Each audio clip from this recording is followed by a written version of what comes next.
Hi Mark, this is Taylor from Sophomore Speaking and Listening class. My student number is 47. The title of the speech is Tony Fadell, The First Secret of Design is Noticing. In the great 1980s movie The Blues Brothers, there's a scene where John Belushi goes to visit Dan Aykroyd in his apartment in Chicago for the very first time. It's a cramped, tiny space and it's just 3 feet away from the train tracks. As John sits on Dane's bed, a train goes rushing by, rattling everything in the room. John asks, "How often does that train go by?" Dane replies, "So often you won't even notice it." And then something falls off the wall. We all know what he's talking about. As human beings, we get used to everyday things really fast. As a product designer, it's my job to see those everyday things, to feel them and try to improve upon them. For example, see this piece of fruit? See this little sticker? That sticker wasn't there when I was a kid.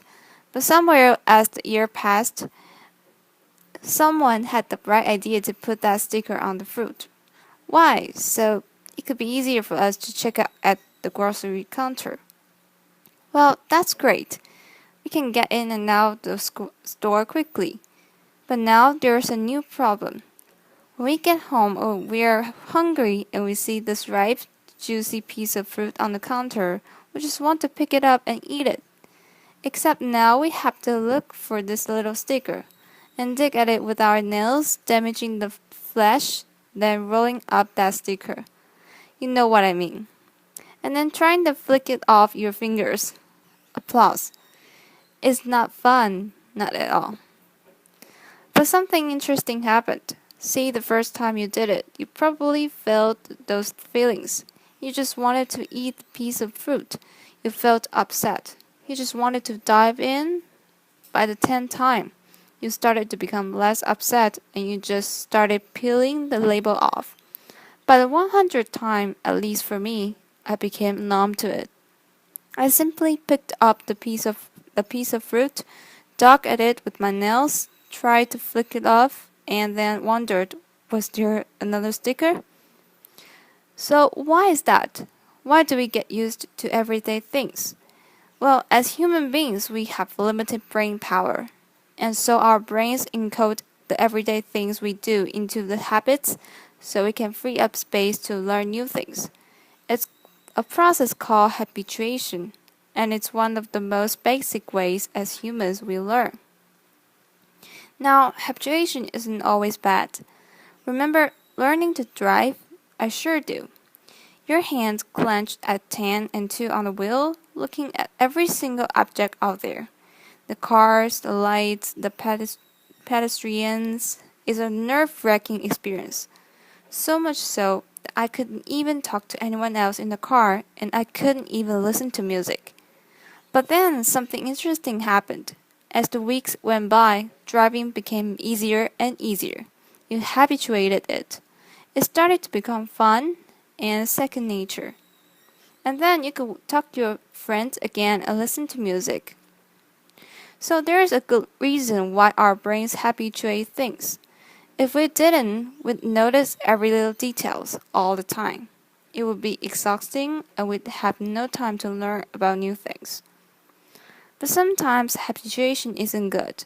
If it stops us from noticing the problems that are around us, well, that's bad. And if it stops us from noticing and fixing those problems, well, then that's really bad. Comedians know all about this. Jerry Seinfeld's entire career was built on noticing those little details, those idiotic things we do every day that we don't even remember. He tells us about the time he visited his friends and he just wanted to take a comfortable shower. He'd reach out and grab the handle and turn it slightly one way. It was 100 degrees too hot. And then he'd turn it the other way and it was 100 degrees too cold. He just wanted a comfortable shower.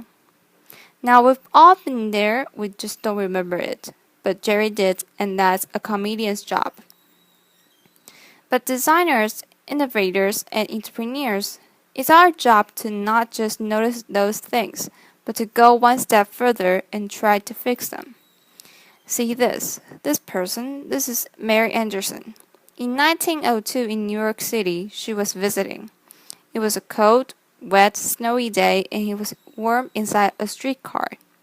As she was going to her destination, she noticed the driver opening a window to clean off the excess snow so he could drive safely. When he opened the window, though, he let all this cold, wet air inside, making all the passengers miserable. Now, probably most of those passengers just thought, it's a fact of life, he's got to open the window to clean it, that's just how it is. But Mary didn't. Mary thought, what if the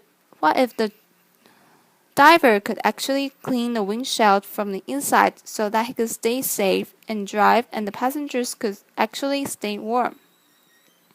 So she picked up her sketchbook right then and there and began drawing what would become the world's first windshield wiper.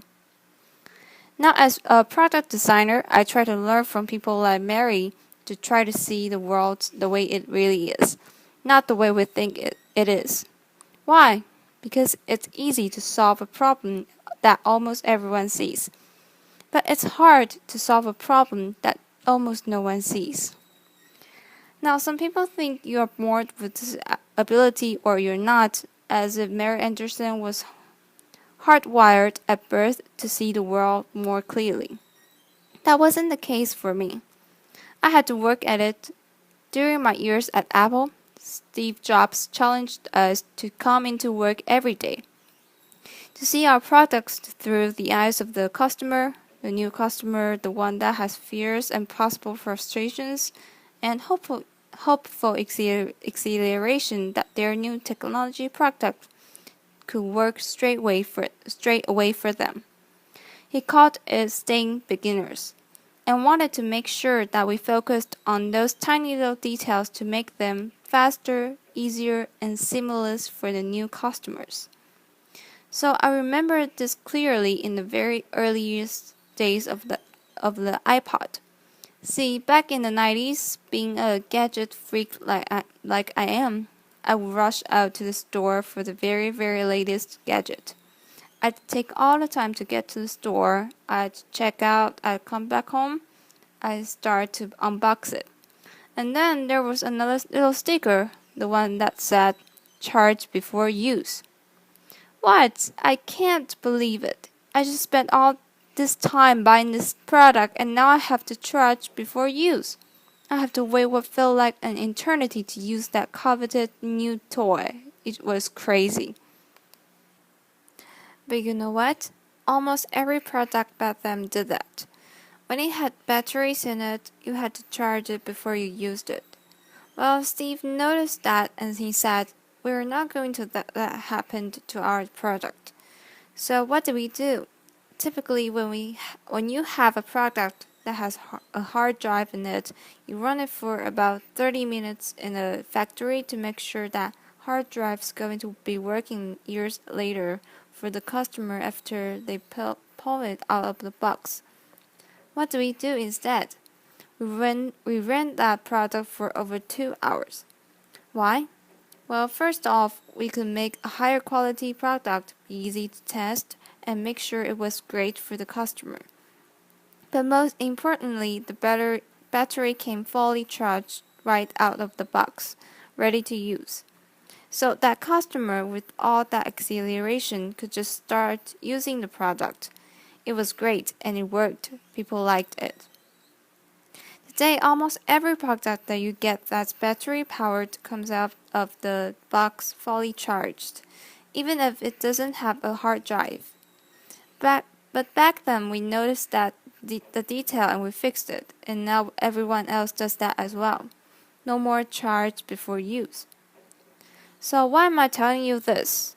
Well, it's seeing the invisible problem, not just obvious problem. That's important, not just for product design, but for everything we do. You see, there are invisible problems all around us. ones we can solve.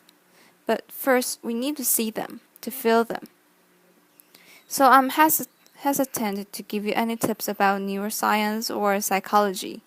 There's far too many experienced people in the tech community who would know much more about that than I ever will. But let me leave you with a few tips that I do that we all can do to fight habituation. My first tip is to look broader. You see, when you are tackling a problem, sometimes there are a lot of steps that lead up to that problem, and sometimes a lot of steps after it. If you can take a step back and look broader, maybe you can change some of those boxes before the problem. Maybe you can combine them. Maybe you can remove them altogether to make that better. Take the master thermostat, for instance. In the 19,000s, when they first came out, they were really simple to use. You could turn them up or turn them down. People understood them. But in 1970s, the energy crisis struck, and customers started thinking about how to save energy. So what happened? Thermostat designers decided to add a new step. Instead of just turning up and down, you now had to program it. So you could tell it the temperature you wanted at a certain time. Now that seemed great. Every thermostat has started adding that feature. But it turned out that no one saved any energy. Now, why is that? Well, people couldn't predict the future. They just didn't know how their weeks would change season to season, year to year. So no one was saving energy. And what happened? Thermostat designer went back to the drawing board and they focused on that programming step. They made better UIs. They made better documentation. But still, years later, people were not saving any energy because they just couldn't predict the future. So what did we do? We put a machine learning algorithm in instead of the programming that would simply watch when you turned it up and down, when you liked a certain temperature when you got up or when you went away. And you know what? It worked. People are saving energy without any programming. So it doesn't matter what you're doing. If you take a step back and look at all the boxes, maybe there's a way to remove one or combine them so that you can make that process much simpler. So that's my first tip, look broader. For my second tip is to look closer. One of my greatest teachers was my grandfather. He taught me all about the world. He taught me how things were built and how they were repaired. The tools and techniques necessary to make a successful project. I remember one story he told me about screws and about how you need to have the right screw for the right job. There are many different screws: wood screws, metal screws, anchors, concrete screws. The list went on and on. Our job is to make products that are easy to install for all of our customers themselves without professionals. So what do we do? I remembered that story that my grandfather told me, and so we thought, how many different screws can we put in the box? Was it going to be 2, 3, or 4, or 5? Because there's so many different wall types. So we thought about it, we optimized it, and we came up with 3 different screws to put in the box. We thought that was going to solve the problem, but it turned out it didn't. So we shipped the product and people weren't having a great experience. So what do? We went back to the drawing board just instantly after we figured out we didn't get it right. And we designed a special screw, a custom screw, much to the chagrin of our investors. They were like, "Why are you spending so much time on little screw? Get up there and sell more." And we said, "We will sell more if we get this right." And it turned out we did. With that custom little screw, there were just 1 screw in the box that was easy to mount and put on the wall. So if we focus on those tiny details, the ones we may not see, and look and we look at them as we say, are those important or is that the way we've always done it? Maybe there's a way to get rid of those. So my last piece of advice is to think younger. Every day I'm confronted with interesting questions from my 3 young kids. They come up with questions like, why can't cars fly around traffic? Or why don't my shoelace have Velcro instead? Sometimes those questions are smart. My son came to me the other day and I asked him, go run out to the mailbox and check it. He looked at me, puzzled, and said, why doesn't the mailbox just check itself and tell us when it has mail? Laughter. I was like, that's a pretty good question. So they can ask tons of questions, and sometimes we find out we just don't have the right answers. We say, son, that's just the way the world works. So the more we were exposed to something, the more we get used to it. The kids who haven't been around long enough to get used to those things.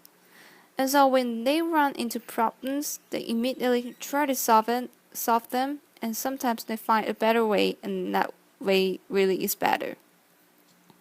So my advice that we take to heart is to have young people on your team, or people with young minds.